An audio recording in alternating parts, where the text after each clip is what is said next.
Hey, Tony here. I like to get, on these winter days, I like to get some things done that I have more time for than spring, because spring is crazy trying to get gardens planted and get out and pick some of the new stuff that's just coming up out of the ground, look for morels, that kind of stuff, shed antlers. So one of the things that I like to do is tinctures and infusions.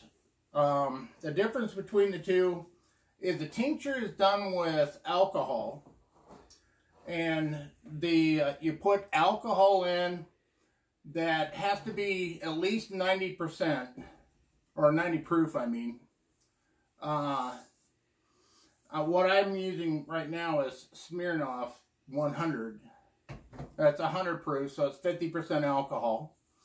The reason that it has to be that high is for the chemical bonding between the oils and the other active ingredients in the stuff that I'm going to make tinctures out of to the alcohol, so that it draws it out of the leaves. It has to be that high. And if you use fresh leaves, there's a lot of water content, and that will lower the proof of the alcohol, because there will be less alcohol, more water. So you have to have it that high. This time of year, of course, I'm using stuff that we harvested last fall and dried, so that we can use it throughout the year. You know, like what I'm doing today is spearmint and goldenrod.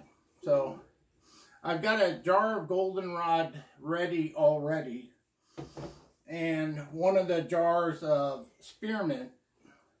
So for the spearmint, I'm going to do one jar as a tincture with the alcohol, and one jar as an infusion. Now, an infusion is oil, and oils bond to oils.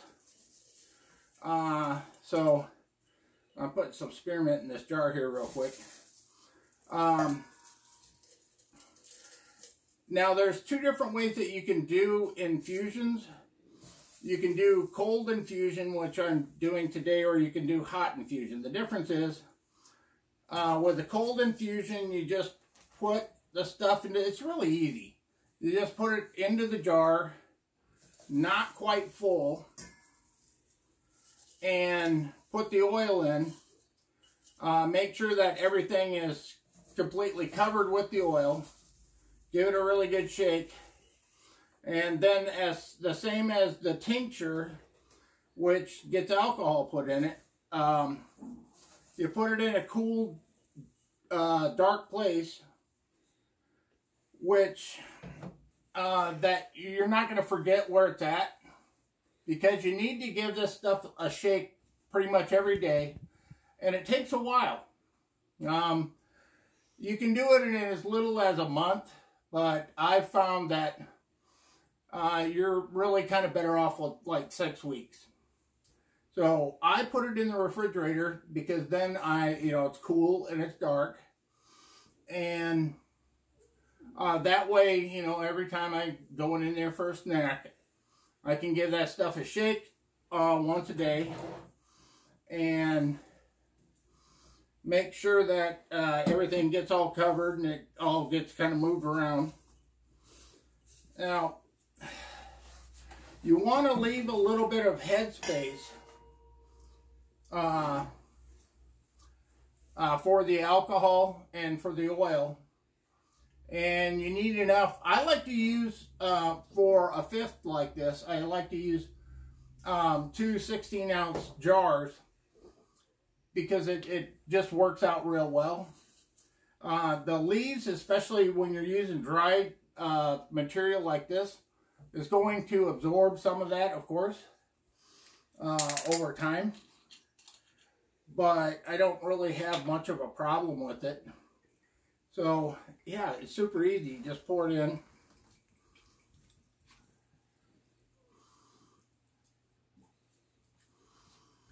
And the reason that I'm doing goldenrod and spearmint, now I could also use peppermint, but I decided to use some spearmint here. And mints grow wild throughout the Midwest. There's lots of different types of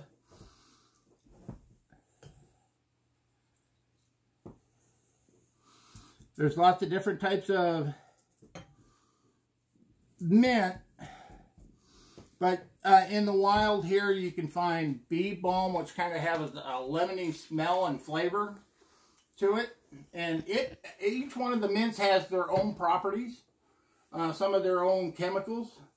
Spearmint and peppermint might be close to each other with a high mentha amount. Spearmint a little lower on that. But they still have their own properties and some of their own chemicals, you know, their own chemical makeup. So the main ingredient in this spearmint, once again, is mentha, but there are a lot of things in there. And spearmint reduces inflammation. It opens airways. It settles a sick stomach, so if you're vomiting or diarrhea, that kind of stuff, it'll calm that down. And it's also an anti-spasmodic, so it's good for that as well. So goldenrod also settles the throat. Any of your mints have strong antimicrobial properties, and the alcohol too kills bacteria. So what I'm going to do with these is, when they're all done, which after 6 weeks, I'll pour this through some cheesecloth and then give that cheesecloth a good squeeze to make sure I get all the good stuff out. And then I can mix these two together. And you might be wondering, well, why not just do some, you know, half of goldenrod in one jar and half of spearmint in the same jar? Well, then you've got the two mixed together, because sometimes I'll just want to use the spearmint and not with the other. But if you do half a shot of spearmint and half a shot of the goldenrod tincture, when it's done, with about a teaspoon of slippery elm. Slippery elm is the bark from a slippery elm tree, and it has a property in it, a chemical called mucilage. And it's slippery. It's coats your throat and keeps you from coughing, and lets the stuff, you know, when you have a lot of drainage from your sinuses, lets that go down. And a good heaping thing, a good heaping teaspoon of honey also. And you've got cough medicine, and a very effective cough medicine at that. But the goldenrod, again, can be used separately, and the spearmint can be used separately. So why do a tincture and an infusion of spearmint? Well, the spearmint can be used, the spearmint infusion can be used in ways differently than the tincture.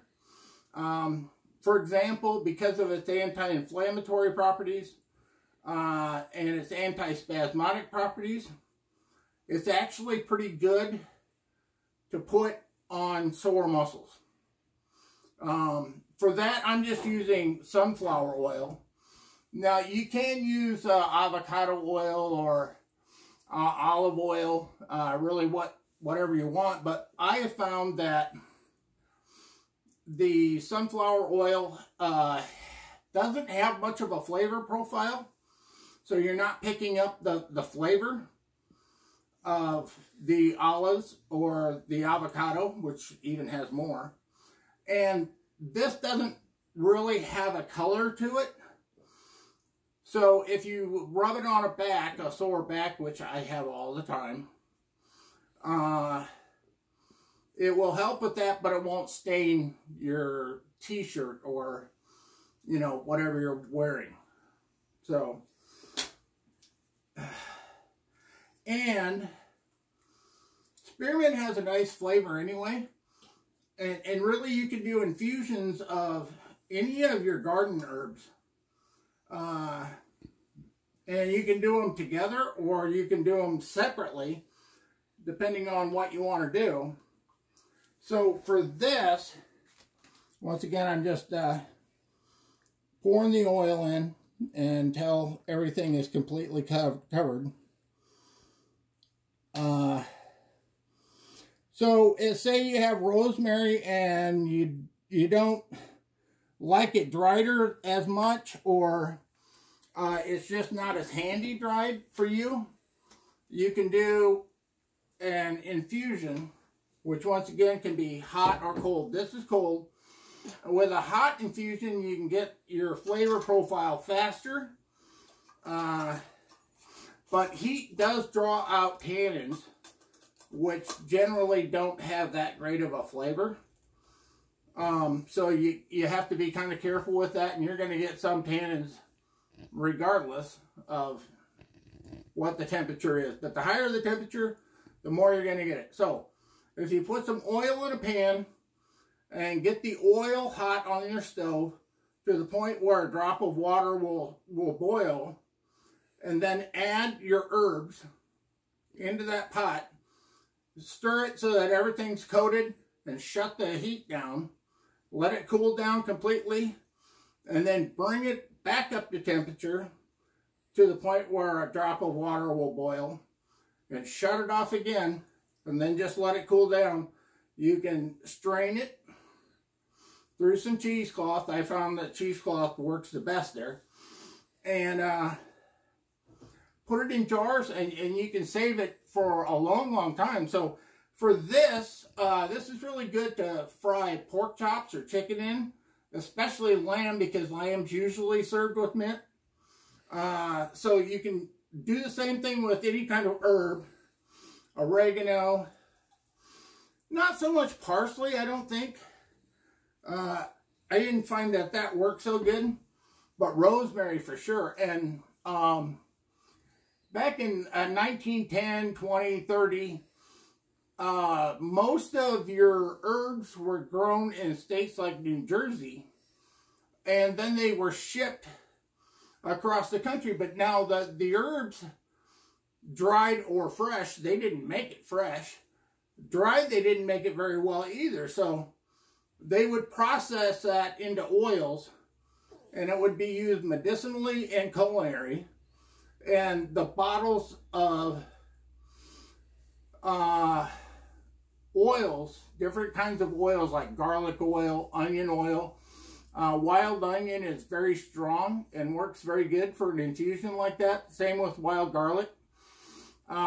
They would get shipped across the country, and somebody could either order it through a magazine like Sears, or go into town and, in the middle of Kansas, go into town and buy the little bottles with the cork stoppers, and take those home and use them throughout the year. So these will go in the fridge, and they'll sit for 6 weeks.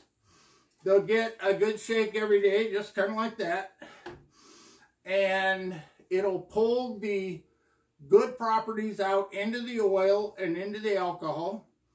I'll strain that out. I'll put it in little bottles. I'll make things like cough syrup. And you might be wondering, why cough syrup at this time of the year?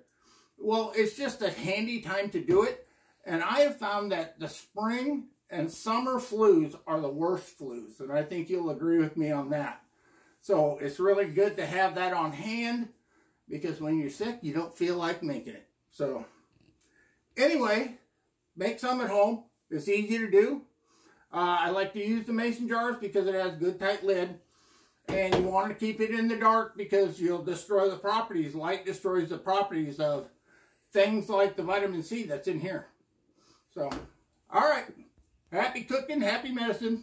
Have a great day. Thanks.